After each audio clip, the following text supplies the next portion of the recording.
It's a character trait based on someone's perseverance, effort, and determination. It's resilience to achieve a goal or preserve life. Grit, presented by BF Goodrich Tires.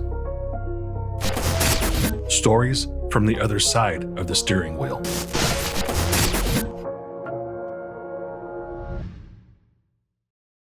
Hey guys, I'm John Grounds.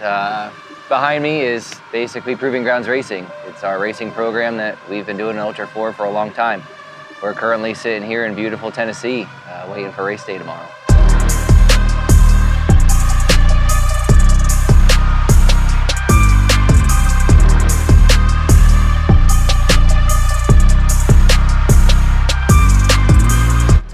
Originally, I am an East Coast transplant. I grew up in Florida, born and raised, all my family's still there.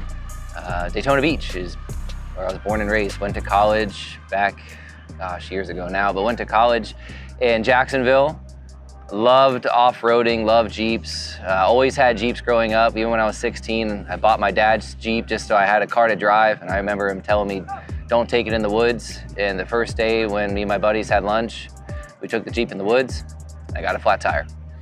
So I had a couple of Jeeps before college, went to college and really wanted to do something more engineering, just something different. I worked four-wheel drive shops for a little while when I was in undergrad at Toy Box Jeeps. It's a small mom and pop shop.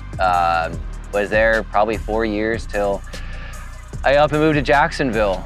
And I really wanted to go and pursue a 4-year degree in engineering, and so I had no other way to get there, so I sold my car. It was a Jeep Cherokee at the time. Don't hate me, but it was on 53-inch military tires and 1-tons. That was what we did back in Florida. And I went to college, didn't have a car, so with student loan money, what else would I do but buy a Wrangler? And it was on. I loved the sport. I would go to shows and events just, to see other things, see other companies and parts and trail rides. And I actually ran into a lot of the Poison Spyder crew, Larry McRae, Starley, and some of the show people that would go to the show circuits on the East Coast. And I loved the product. I bought many things from Poison Spyder. I loved their culture, what they stood for, what Larry was growing. And through college, I would go to, almost every show. I would go to Bantam and York, PA, Truck Fest all over the place.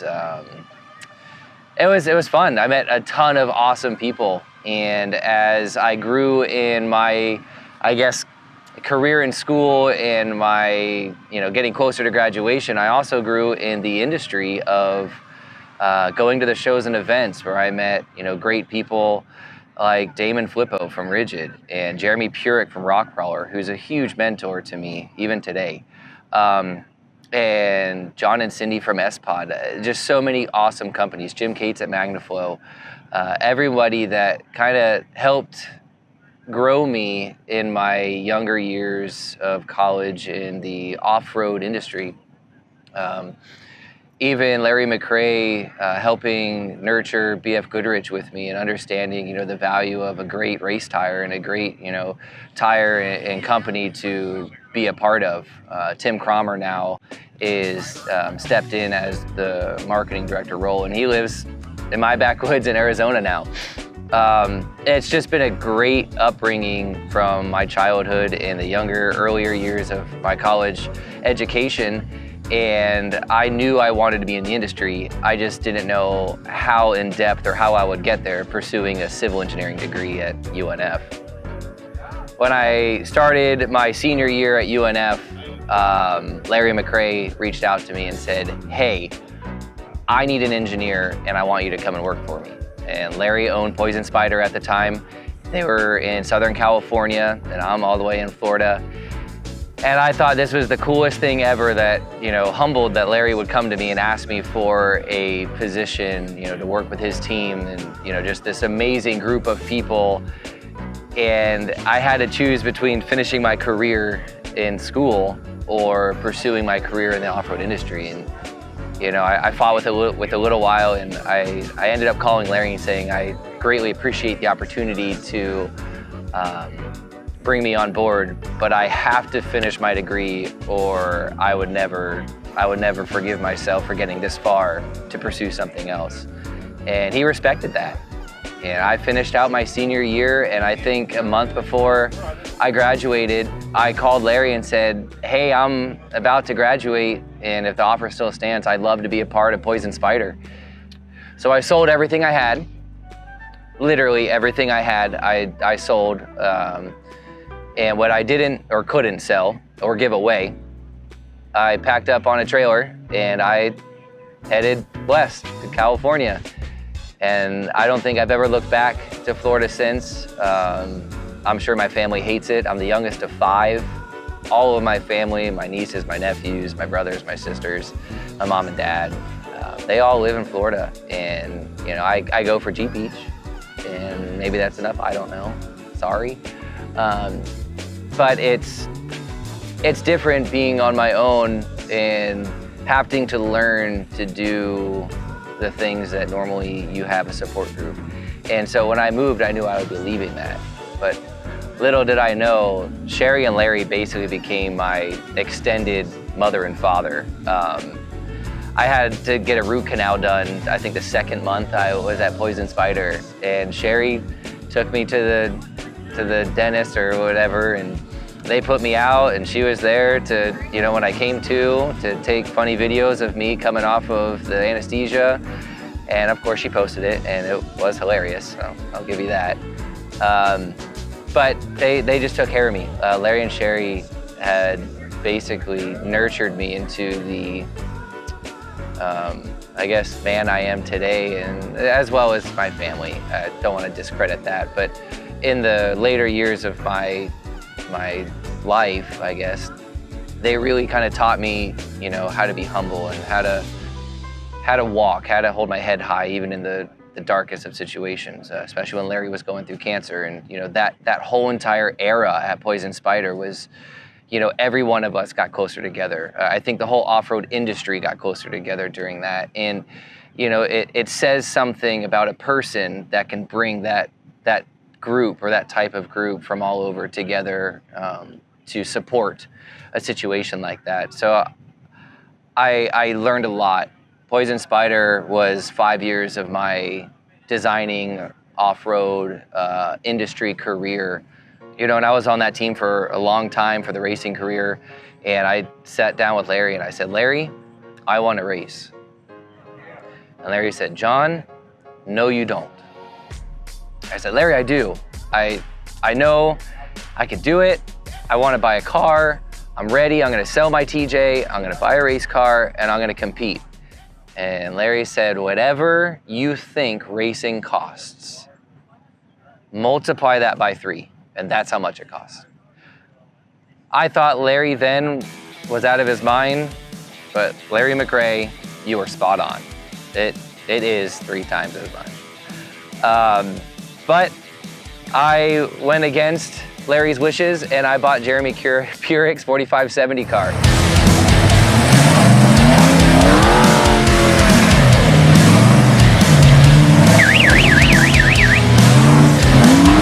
I thought I was the coolest kid in the world. I got a race car. I'm 23, maybe 24. It blurs together now. I got plenty of gray hair now from racing, but my goodness. And I remember racing with Brian Hartman. It was our first race. Jeremy raced a different tire, and I asked Larry, I said, hey, I need some BFGs. And he's like, well, I got some used ones. So I bought used tires from Larry and went out racing with Brian Hartman and Ron Stoball and that whole crew with Austin and them. And Brian and I took home a first place trophy. No flats, no nothing. Had a great race. And I was like, I can do this. I can build a car, I guess buy a car, but build a car, prep it, race it, and we're on the podium.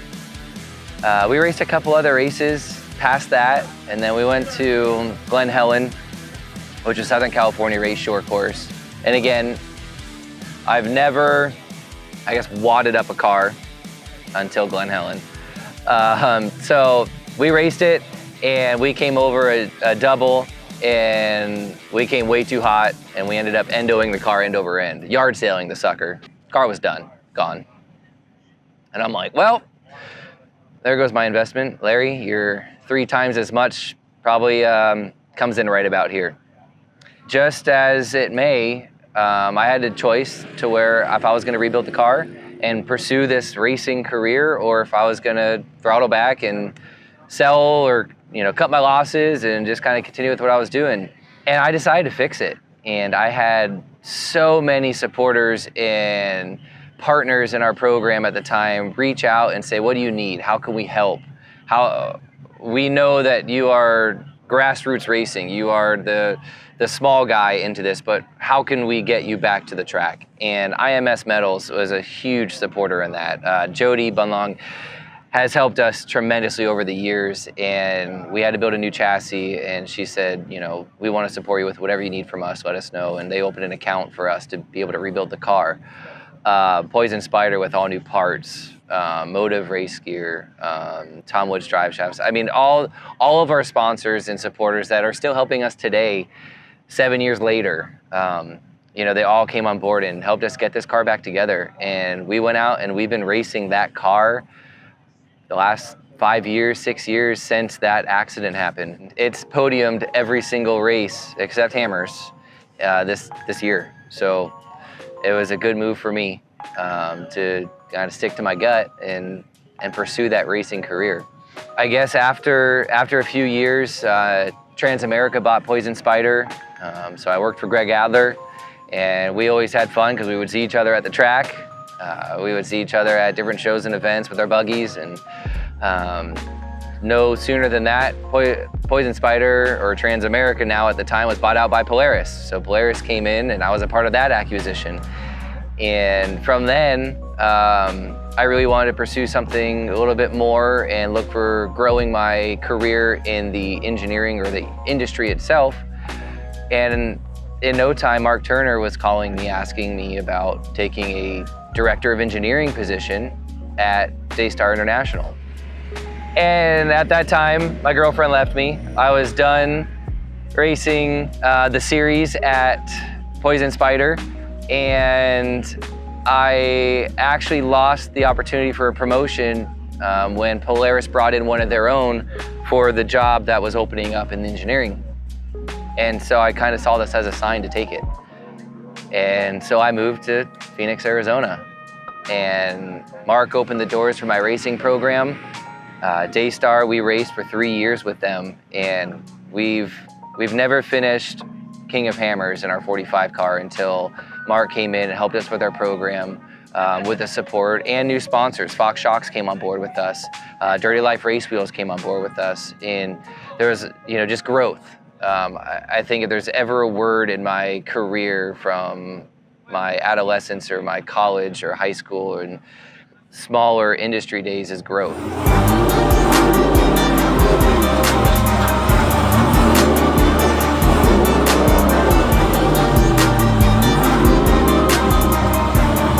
We've been racing now 7 years, and at the end of KOH 2020, I told myself that I wanted to build a 4400 car. I was ready to step forward into a 4400 car. And I wanted to build something that was iconic, something that people would look at and say, wow, that's an amazing build, or wow, they did that. And I thought no better way to build a Miller Pro chassis. And I will admit, I was totally out of my mind. I had no idea what I was doing. I guess they say, like, fake it till you make it. I don't know if that's like the right thing to say, but I'm not a phenomenal engineer, but I've designed the back half of chassis. I've worked hand in hand with reputable race teams. I've designed many products in the industry for many companies that are out there. So I've done all of these things. My knowledge has grown. I'm not just the punk kid who came into Poison Spyder thinking I was going to change the world, when Larry showed me that I knew nothing when I started, and I was able to grow in that career and leave with something in my pocket of what I've learned when I headed to Daystar. So it was an undertaking for myself, my team, and I knew I wouldn't be able to do it alone.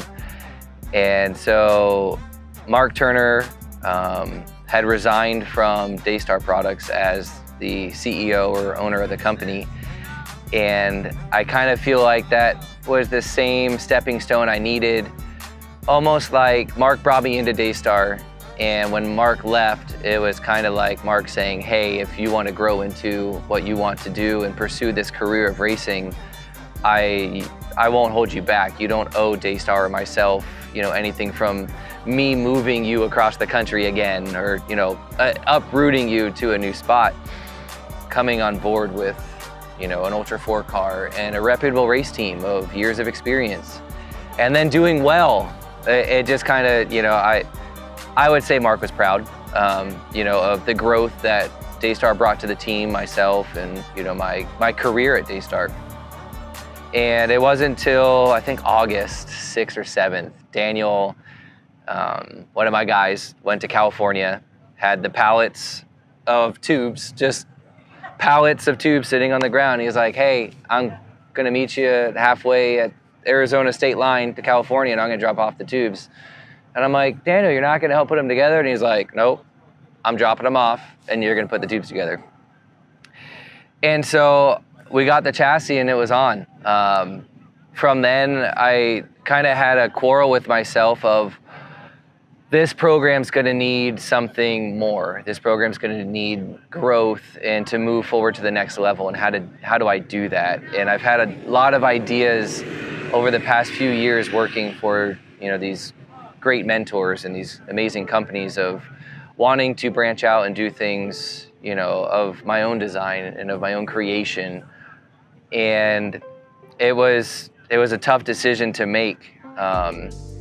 I have a great group of people that have supported this program even while I was at Daystar. And in talking with them, I call them the Daves. In talking to the Daves, we came up with a great opportunity to bring to life everything that an enthusiast would want. And in doing so, we created Fly Off-Road. I put in my resignation papers at Daystar Products, not knowing what I would do. In a pandemic year where everyone's scrambling for a job, I am resigning from a job. But I did. I resigned from Daystar to pursue this racing endeavor and the uprising of an enthusiast-based company built by enthusiasts, engineers like myself. I have a great team back in Phoenix. Most of them are here racing with us. They love this. This is what we're all about. And in doing so, we brought to life this car behind me. If it's dirty, sorry, it's muddy out here. But we brought to life this car in 5 months, which was unthinkable.